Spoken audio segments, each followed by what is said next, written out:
Hello everyone. Straight of हार्मोज तो बहुत ज्यादा न्यूज में है और न्यूज में क्यों है वो तो आप सभी जानते हैं। But right now what happened, एक स्ट्रेट ऑफ मलक्का जो है वो भी बहुत ज्यादा न्यूज में आ गया। एक्चुअली होता क्या है ना, multiple articles trend करते हैं by the name of the Strait of Malacca that there is a possibility that after the Strait of Hormuz the US is turning a shift toward the Strait of Malacca।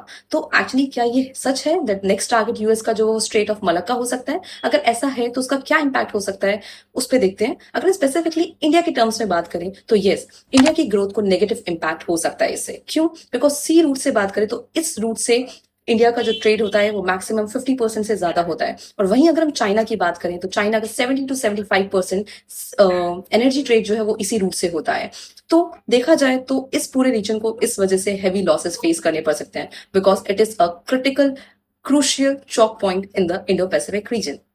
लेकिन हो क्यों रहा है?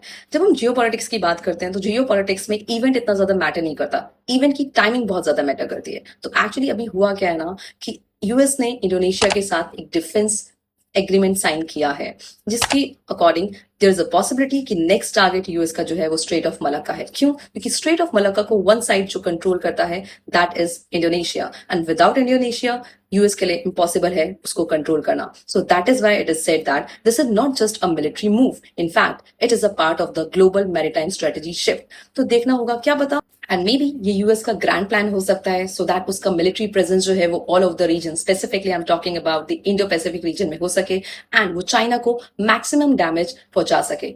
This could be one of the reason कि strait of Malacca जो है वो recently news में है। एंड जो भी अपडेट होगा regarding to that I will update you.